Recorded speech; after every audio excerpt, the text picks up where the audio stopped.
세계가 발칵 뒤집어졌습니다. 불과 6일간의 한국 출장 후 돌아가기 싫다며 눈물을 흘린 기자의 이야기가 연일 보도되자 한국행 비행기가 전석 매진되었습니다. 제 인생을 바꾼 여정이었어요. 한국은 기술보다 사람이 더 따뜻한 나라였습니다. 무엇이 한 기자의 마음을 이렇게 뒤흔들었을까요? 지금 그 믿기 힘든 이야기를 공개합니다. 저는 프랑스의 IT 전문 기자 루이시 베르탱입니다. 파리 본사 회의실에서 한국 취재 지시를 받았을 때 솔직히 내키지 않았죠. 유리창 너머로 보이는 세느강은 잔잔했지만 제 마음속은 불편함으로 가득했습니다. 또 하나의 기술 강국 홍보 아니냐는 생각이 먼저 들었어요. 동료 기자 마르탱은 커피를 한 모금 마시고는 AI는 결국 인간을 대체할 거야. 한국도 마찬가지일 테지라며 냉소적으로 웃었습니다. 저 역시 그 말에 고개를 끄덕였죠. 지난 3년간 제가 취재한 실리콘밸리의 기술 기업들은 모두 비슷했습니다. 화려한 수치 뒤에 숨겨진 노동자의 고통, 알고리즘에 의해 소외되는 사람들. 기술은 늘 차가웠어요. 하지만 편집장 클로드는 단호했습니다. 직접 확인하고 와. 내 눈으로 봐야 기사가 나온다. 그는 책상 위에 한국 관련 자료 몇 장을 던지듯 놓았죠. 이건 내가 생각하는 것과 다를 수 있어. 저는 그 자료들을 집어들었지만 믿지 않았습니다.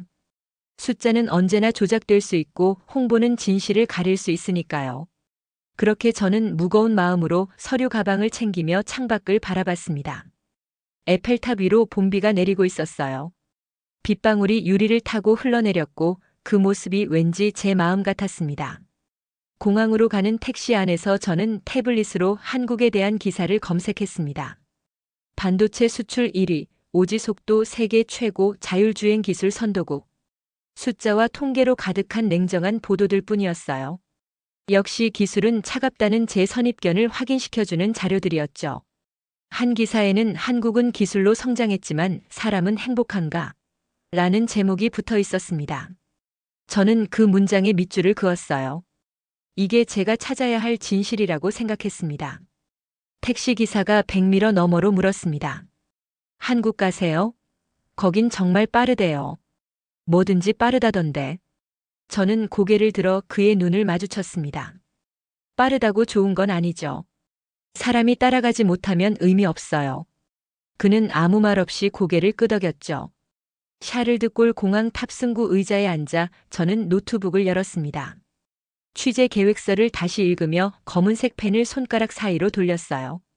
한국의 기술, 그 이면의 진실. 제목은 이미 정해놓았습니다. 비판적 시선으로 접근하겠다는 다짐이었죠. 주변에는 한국행 비행기를 기다리는 사람들이 보였습니다. 어떤 이는 설레는 표정이었고 어떤 이는 피곤한 얼굴이었어요. 저는 그들을 바라보며 생각했습니다. 과연 저들은 무엇을 기대하고 있을까? 탑승 안내 방송이 울렸습니다. 인천행 AF264편 승객 여러분, 탑승을 시작하겠습니다. 저는 가방을 메고 천천히 일어섰죠. 마음 한편에는 여전히 회의가 자리 잡고 있었습니다. 하지만 동시에 작은 호기심도 싹트고 있었어요. 비행기에 오르자 좌석 위 스크린에 제 이름이 떠올랐습니다. 루이시 베르탱님 환영합니다. 한국어와 프랑스어가 동시에 표시되었죠. 저는 의아한 표정으로 스크린을 바라봤습니다. 이건 그냥 탑승객 명단을 연동한 거겠지. 그렇게 생각하며 자리에 앉았어요. 옆자리에는 아무도 없었고 창밖으로는 파리의 회색빛 하늘이 펼쳐져 있었습니다. 엔진 소리가 낮게 울리기 시작했죠. 이륙 후 30분쯤 지났을 때 승무원 한 명이 다가왔습니다. 그녀의 명찰에는 지윤이라고 적혀 있었어요.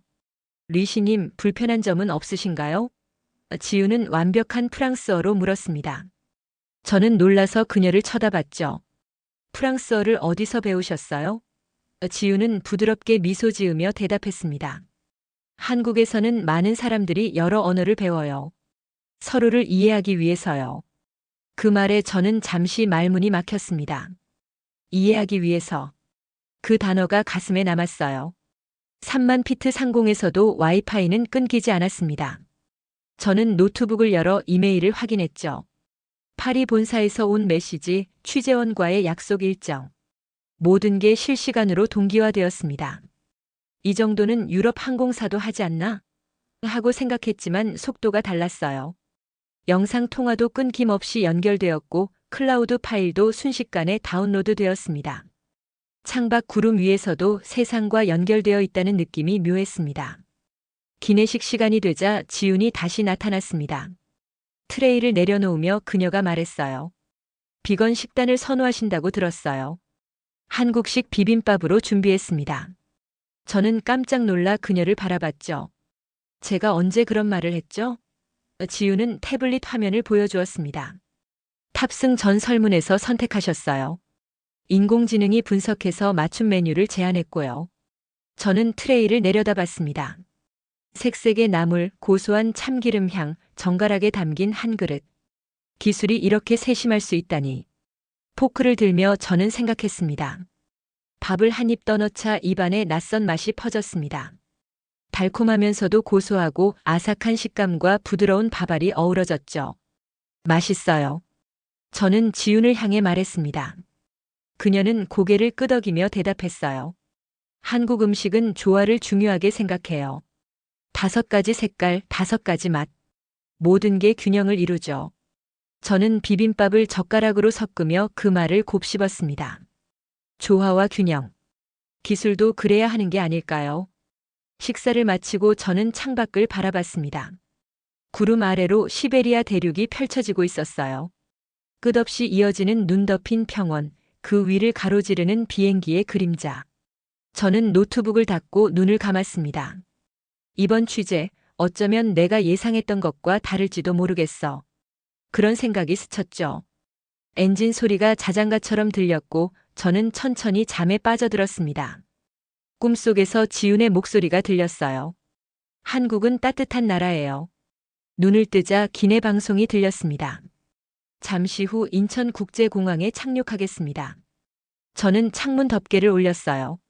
서해 바다 위로 아침 햇살이 반짝이고 있었죠. 섬들이 점처럼 흩어져 있었고 해안선을 따라 도시의 윤곽이 서서히 드러났습니다. 저게 한국이구나. 가슴이 두근거렸어요. 비행기가 고도를 낮추기 시작했고 건물들이 점점 선명해졌습니다. 착륙 후 기내에서 나오자 복도 벽면에 투명한 패널이 설치되어 있었습니다. 제가 다가가자 패널이 부드럽게 빛나며 제 얼굴을 인식했어요. 리시 베르텍님, 대한민국에 오신 것을 환영합니다. 목소리가 흘러나왔습니다. 인공지능이었지만 억양이 자연스러웠죠. 마치 오랜 친구가 반겨주는 것 같았어요. 저는 패널을 손으로 만져봤습니다. 따뜻했습니다. 기계인데 왜 따뜻하지? 이상한 기분이 들었죠. 입국 심사대로 향하는 통로는 넓고 밝았습니다. 천장에서 은은한 조명이 쏟아졌고 벽면에는 한국의 사계절 풍경이 홀로그램으로 흐르고 있었어요. 봄의 벚꽃, 여름의 초록, 가을의 단풍, 겨울의 설경. 계절이 제 걸음을 따라 바뀌었습니다. 저는 걸음을 멈추고 그 영상을 바라봤죠. 이건 단순한 장식이 아니야. 누군가 이 공간을 설계하면서 여행자의 피로를 생각했다는 게 느껴졌습니다. 심사대를 통과하자 짐을 찾는 곳으로 안내되었습니다. 컨베이어 벨트 위로 가방들이 나오기 시작했어요. 제 가방을 찾아 들어 올리는 순간 옆에 서 있던 노신사가 말을 걸었습니다. 무거우시겠어요? 도와드릴까요? 그는 한국어로 말했지만 제 귀에 꽂힌 이어폰에서 실시간 번역이 흘러나왔죠. 저는 고개를 저으며 웃었습니다. 괜찮아요, 감사합니다. 그는 따뜻하게 미소 지으며 고개를 끄덕였어요. 공항 밖으로 나가는 자동문이 열리자 공기가 달랐습니다. 신선하고 향긋했어요.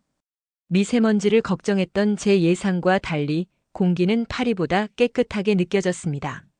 안내 데스크 직원에게 물었죠. 공기가 정말 좋네요. 특별한 이유가 있나요? 직원은 천장을 가리켰습니다. 저기 보이는 환기 시스템이 24시간 공기를 정화해요. 실내 공기질을 실시간으로 모니터링하면서 자동으로 조절하죠. 저는 천장을 올려다봤습니다. 거대한 필터가 천천히 회전하고 있었어요. 공항 로비를 걷는 동안 저는 주변을 유심히 관찰했습니다. 안내 로봇이 길을 잃은 여행객을 도와주고 있었고 한쪽에서는 어린아이가 터치스크린으로 게임을 하며 웃고 있었어요.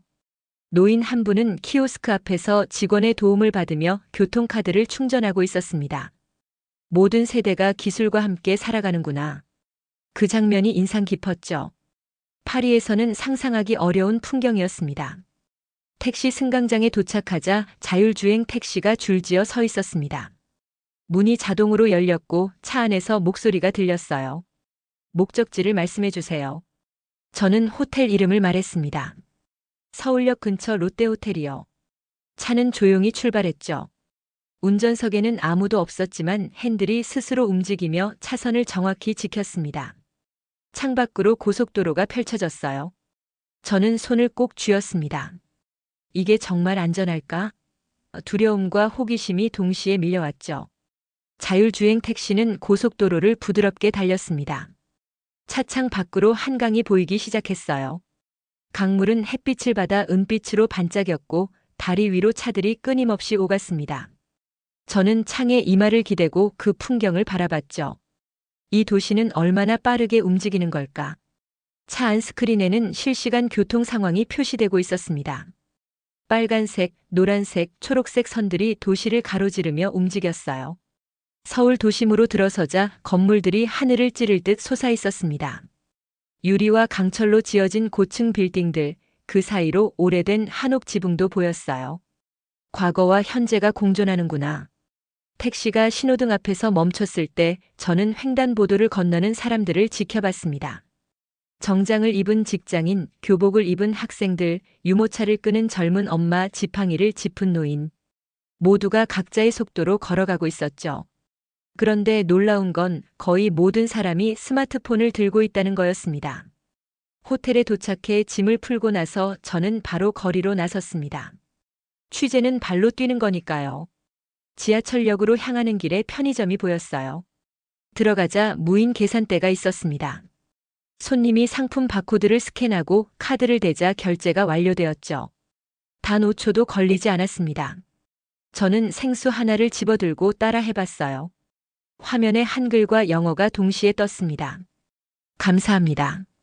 또 오세요. 기계음이었지만 따뜻하게 느껴졌죠.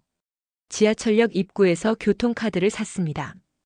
키오스크 화면이 제 언어를 인식하고 프랑스어로 바뀌었어요. 원하시는 금액을 선택하세요. 저는 3만 원을 충전하고 개찰구를 통과했습니다. 플랫폼으로 내려가자 차가운 바람이 불어왔어요. 전광판에는 다음 열차가 2분 후 도착한다고 표시되었습니다. 정확히 2분 뒤 열차가 들어왔죠. 문이 열리자 사람들이 질서정연하게 탔습니다. 밀치거나 서두르는 사람이 없었어요. 열차 안은 깨끗하고 조용했습니다. 좌석에 앉아 주변을 둘러봤죠. 맞은편에는 초등학생으로 보이는 아이가 태블릿으로 코딩 프로그램을 만지고 있었습니다. 화면에는 색색의 블록들이 움직이고 있었어요. 옆자리 노인은 스마트폰으로 뉴스를 읽고 있었습니다. 손가락이 화면을 능숙하게 넘겼죠. 저는 놀라움을 감추지 못했습니다. 어떻게 이렇게 모든 세대가 기술을 자연스럽게 사용하지? 두 정거장을 지나자 한 노인이 제 옆에 앉았습니다. 그는 가방에서 태블릿을 꺼내 영상을 재생하기 시작했어요. 손주로 보이는 아이의 목소리가 들렸습니다. 할아버지, 이 앱 설치해보세요. 같이 게임할 수 있어요. 노인은 화면을 따라 앱을 다운로드했죠. 저는 조심스럽게 말을 걸었습니다. 스마트폰 사용이 익숙하신가 봐요. 노인은 미소 지으며 대답했습니다. 요즘은 이거 하나쯤 할 줄 알아야 손주랑 대화가 돼요. 동네 복지관에서 배웠죠. 그 말에 저는 가슴이 뭉클해졌습니다. 기술이 세대를 이어주는 언어가 되다니. 파리에서는 노인들이 스마트폰을 두려워했습니다. 은행 앱도 지하철 앱도 너무 복잡하다며 포기하는 경우가 많았죠. 하지만 여기서는 달랐습니다. 기술이 누군가를 배제하지 않았어요. 오히려 연결하고 있었습니다. 저는 노트북을 열어 메모를 시작했죠. 한국에서는 기술이 세대 간 다리가 된다.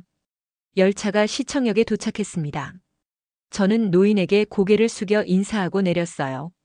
플랫폼에서 에스컬레이터를 타고 올라가는 동안 벽면 광고가 눈에 들어왔습니다. 모두를 위한 디지털 교육. 한 노인이 태블릿을 들고 웃고 있는 사진이었죠. 저는 그 광고를 사진으로 찍었습니다. 이게 이 나라의 철학인가 보다. 다음 날 아침 국제기술 포럼이 열리는 코엑스로 향했습니다. 컨퍼런스 홀 입구에는 각국 기자들이 모여 있었어요. 독일, 미국, 일본. 익숙한 얼굴들이 보였습니다. 저는 프랑스 동료 기자 앙투안을 발견하고 다가갔죠. 리시, 여기서 보다니. 그가 악수를 청했습니다. 우리는 함께 홀 안으로 들어갔어요. 천장은 높았고 수백 개의 좌석이 무대를 향해 배치되어 있었습니다. 무대 위에는 거대한 스크린이 걸려 있었죠. 앙투안은 자리에 앉으며 한숨을 내쉬었습니다. 또 화려한 홍보겠지. 인공지능이 세상을 바꾼다는 식의 뻔한 이야기들. 그의 목소리에는 피로가 묻어났어요. 옆자리 독일 기자도 고개를 끄덕였습니다. 맞아. 결국 인간은 밀려날 거야. 일자리도 존엄성도. 저는 그들의 대화를 들으며 노트북을 열었습니다. 나도 그렇게 생각했었지. 하지만 어제 본 것들이 자꾸 떠올랐어요. 지하철에서 만난 노인, 공항의 따뜻한 공기, 모든 세대가 함께 사용하는 기술. 포럼이 시작되었습니다. 무대 위로 한국의 IT 장관이 올라왔어요. 오늘 우리는 기술과 인간의 공존에 대해 이야기하려 합니다. 그의 첫 마디였죠. 스크린에는 한국의 거리 풍경이 떠올랐습니다. 아이들이 코딩을 배우는 모습, 노인들이 스마트폰으로 손주와 통화하는 장면, 장애인을 위한 음성 인식 기술. 저는 화면을 응시했습니다. 이건 내가 어제 본 것들이잖아. 가슴이 두근거렸어요. 장관의 연설이 이어졌습니다. 기술은 도구입니다. 하지만 그 도구를 누가 어떻게 사용하느냐가 중요합니다. 우리는 기술이 사람을 대체하는 것이 아니라 사람을 연결하고 돕는 방향을 선택했습니다. 그 순간 옆에 앉은 앙투안이 코웃음을 쳤어요. 연결? 결국 감시와 통제 아닌가. 그의 말에 몇몇 기자들이 웃었습니다. 저는 아무 말도 하지 않았지만 마음속으로는 의문이 들었죠. 정말 그럴까? 내가 본 건 다른 것 같은데. 연설이 끝나고 휴식 시간이 되었습니다. 저는 홀 밖으로 나가 창가에 섰어요. 밖으로는 서울의 스카이라인이 펼쳐져 있었습니다. 빌딩 숲 사이로 남산타워가 보였죠. 그때 갑자기 하늘이 어두워지기 시작했습니다. 먹구름이 몰려오고 있었어요. 비가 오려나 봐요. 옆에 서 있던 한국 직원이 말했습니다. 저는 고개를 끄덕였죠. 곧 빗방울이 떨어지기 시작했습니다. 그런데 놀라운 일이 벌어졌습니다. 건물 옥상에서 수백 대의 드론이 일제히 떠올랐어요. 그들은 대형을 이루며 하늘로 날아올랐습니다. 빗속에서도 흔들림 없이 움직였죠. 드론들이 만들어낸 형상은 거대한 홀로그램 글씨였습니다. 기술과 인간의 만남. 한글과 영어가 동시에 빛났어요. 빗방울이 홀로그램을 통과하며 무지개 빛으로 흩어졌습니다. 저는 숨을 멈췄습니다. 창가에 모인 기자들 모두가 입을 다물지 못했습니다. 누군가 카메라를 들어 찍기 시작했어요. 드론들은 계속해서 형상을 바꿨습니다. 사람의 손, 그 손을 잡는 다른 손, 그리고 하트 모양. 비는 점점 더 세차게 내렸지만 드론들은 멈추지 않았습니다. 저는 우산도 쓰지 않고 밖으로 나갔어요. 빗물이 얼굴을 타고 흘러내렸지만 신경 쓰이지 않았습니다. 그 빛을 그냥 온몸으로 맞고 싶었죠. 앙투안이 제 옆으로 다가왔습니다. 그도 우산 없이 비를 맞고 있었어요. 리시. 이건. 그의 목소리가 떨렸습니다. 저는 그를 바라봤죠. 그의 눈에는 눈물인지 빗물인지 모를 것이 고여 있었습니다.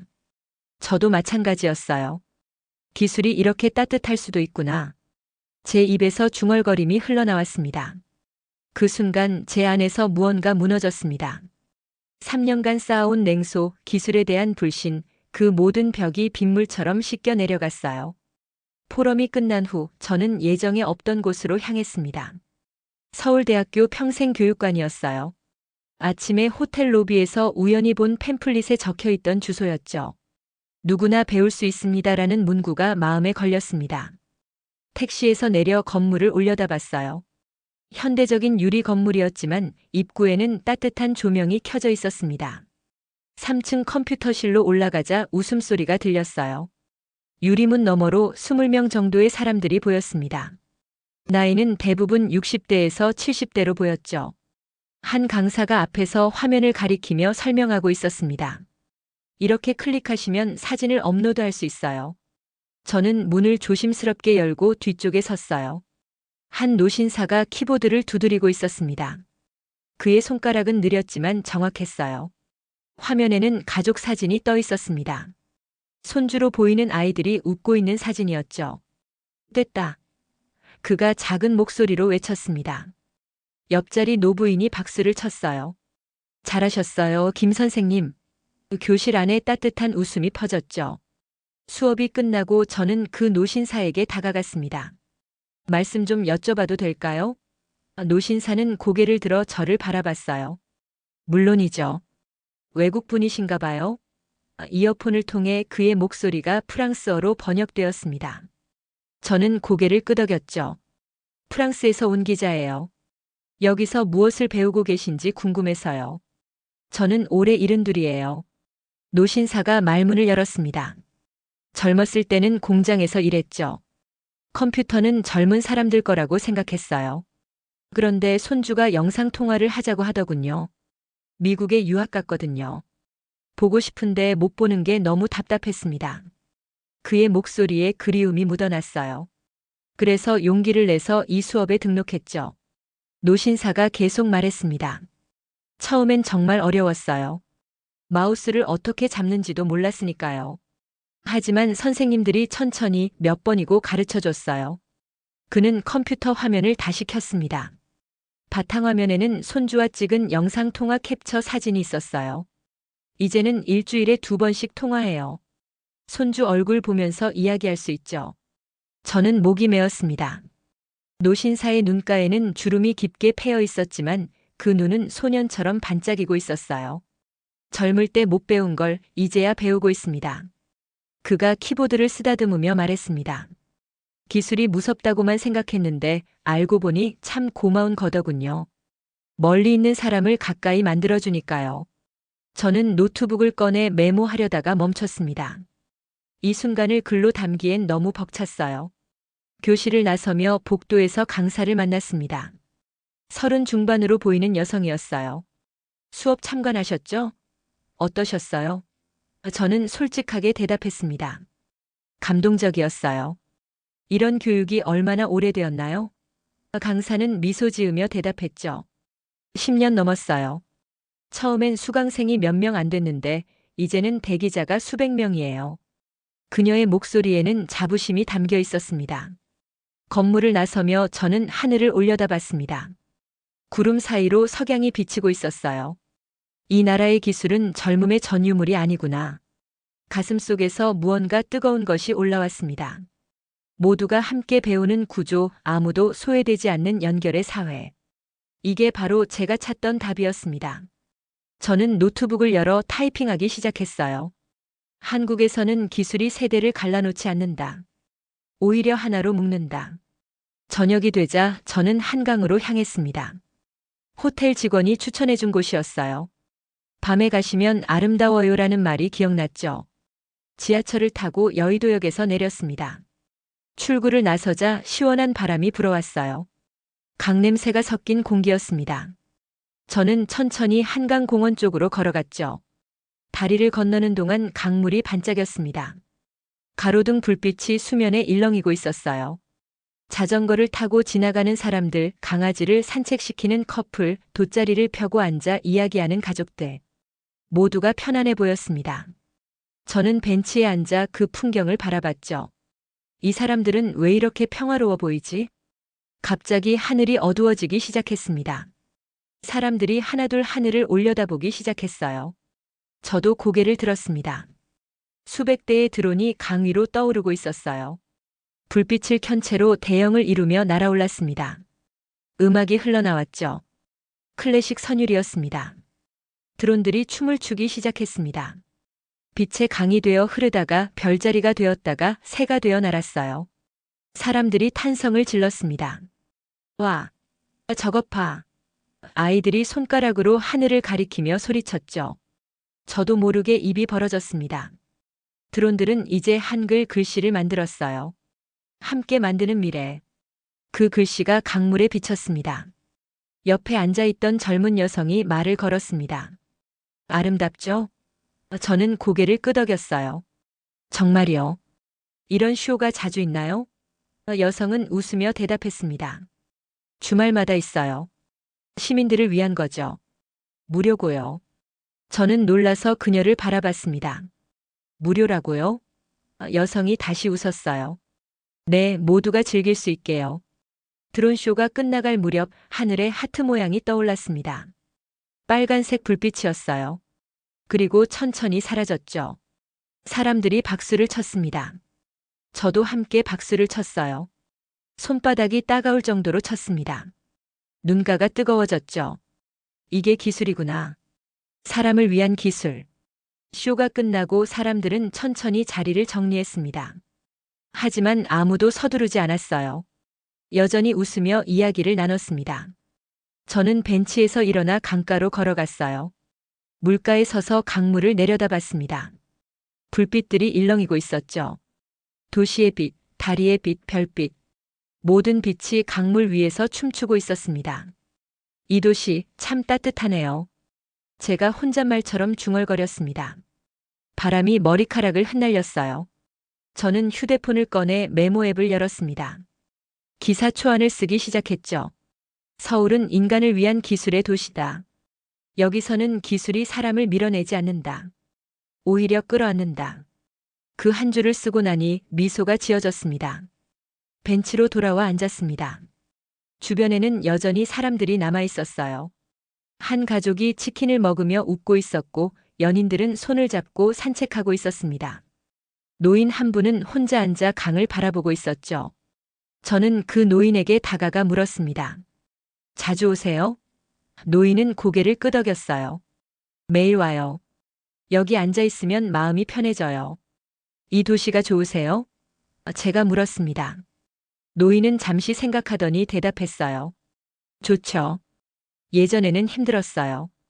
가난했고 전쟁도 겪었고. 하지만 이제는 이렇게 아름다워졌어요. 손주들이 행복하게 살 수 있는 세상이 됐죠. 그의 목소리에는 자부심이 묻어났습니다. 저는 고개를 숙여 인사했어요. 호텔로 돌아가는 길 저는 계속 생각했습니다. 이 나라는 어떻게 이렇게 변했을까? 폐허에서 시작해 이토록 아름다운 도시를 만들어낸 사람들. 그들의 노력과 희생이 느껴졌어요. 기술은 그저 결과물이었습니다. 진짜 힘은 사람들에게 있었죠. 귀국날 아침 호텔에서 짐을 챙기며 창밖을 바라봤습니다. 서울의 아침은 분주했어요. 출근하는 사람들, 등교하는 학생들. 모두가 각자의 하루를 시작하고 있었습니다. 저는 가방 지퍼를 잠그며 생각했죠. 이제 떠나야 하는구나. 마음 한편이 아쉬웠습니다. 호텔을 나서 공항 리무진 정류장으로 향했습니다. 길 모퉁이에 작은 노점이 보였어요. 할머니 한 분이 컵라면과 김밥을 팔고 있었습니다. 저는 발걸음을 멈추고 다가갔죠. 컵라면 하나 주세요. 할머니는 뜨거운 물을 부어주며 물었습니다. 어디서 오셨어요? 이어폰의 통역 기능이 작동했어요. 프랑스에서 왔습니다. 제가 대답했죠. 할머니는 고개를 끄덕이며 젓가락을 건넸습니다. 한국 어땠어요? 저는 김이 모락모락 나는 컵라면을 받아들며 대답했어요. 아름다웠어요. 그리고 놀라웠습니다. 할머니가 웃었습니다. 그래요? 다행이네요. 그 순간 저는 깨달았습니다. 이 나라는 기술로만 성장한 게 아니라 그 기술 속에 사람을 담아낸 나라였다는 것을요. 리무진 버스가 도착했습니다. 저는 할머니에게 손을 흔들고 버스에 올랐어요. 창가 자리에 앉아 서울 거리를 바라봤습니다. 고층 빌딩들, 한강 다리, 남산타워. 모든 풍경이 눈에 담겼죠. 버스가 출발하자 도시가 점점 멀어졌습니다. 저는 노트북을 열어 마지막 메모를 남겼어요. 서울에서 배운 것 기술은 차가운 게 아니다. 사람의 손길이 닿으면 따뜻해진다. 공항에 도착해 체크인을 마쳤습니다. 탑승구로 향하는 동안 한국 학생들이 수학여행을 가는 모습이 보였어요. 아이들은 태블릿을 들고 사진을 찍으며 웃고 있었습니다. 저는 미소 지었습니다. 이 아이들에게 기술은 두려움이 아니라 친구였죠. 비행기에 올라 좌석에 앉았습니다. 안전벨트를 매면서 창밖을 내다봤어요. 활주로 너머로 서울의 스카이라인이 보였습니다. 비행기가 이륙하기 시작했죠. 엔진 소리가 커지며 기체가 떨렸습니다. 땅이 멀어지는 느낌. 하지만 마음은 여전히 서울에 남아 있었어요. 구름 위로 올라가자 저는 노트북을 열었습니다. 기사 제목을 입력하기 시작했어요. 기술이 인간을 잇는 도시, 서울에서 배운 것들. 제 손끝이 떨렸습니다. 키보드를 두드리며 지난 며칠의 경험을 정리했죠. 한국은 기술 강국이다. 하지만 그게 전부가 아니다. 이 나라는 기술을 통해 사람과 사람을 연결한다. 세대와 세대를, 과거와 미래를. 창밖으로 구름이 펼쳐져 있었습니다. 새하얀 구름 위로 햇살이 부서지고 있었어요. 저는 잠시 타이핑을 멈추고 그 풍경을 바라봤습니다. 이건 끝이 아니라 시작이야. 이 기사는 시작일 뿐이었습니다. 더 많은 사람들이 한국을 알아야 했어요. 기사를 마무리하며 저는 마지막 문단을 썼습니다. 프랑스로 돌아가지만 제 마음 한편은 서울에 남아있을 것입니다. 그곳에서 본 따뜻한 기술, 함께하는 사회, 모두를 위한 미래. 그것이 진정한 발전이라는 것을 배웠습니다. 저는 파일을 저장하고 조용히 속삭였죠. 메르시, 서울. 그리고 며칠 뒤 그 기사는 전 세계의 뉴스 피드를 가득 채웠습니다. 사람들은 댓글을 남겼습니다. 기술이 이렇게 따뜻할 수도 있구나. 당신이 바라본 한국은 어떤 모습이었나요? 혹시 당신도 기술과 인간이 조화를 이루는 순간을 경험한 적이 있나요? 저처럼 선입견을 깨고 새로운 세상을 발견한 이야기가 있다면 댓글로 들려주세요. 당신의 이야기가 누군가에게 용기가 될 수 있습니다. 이 이야기가 마음에 닿았다면 구독 버튼을 눌러 함께 해주세요. 여러분의 구독 하나하나가 더 많은 이야기를 세상에 전하는 힘이 됩니다. 끝까지 시청해 주셔서 진심으로 감사합니다. 여러분 모두에게 따뜻한 하루가 되기를 바랍니다.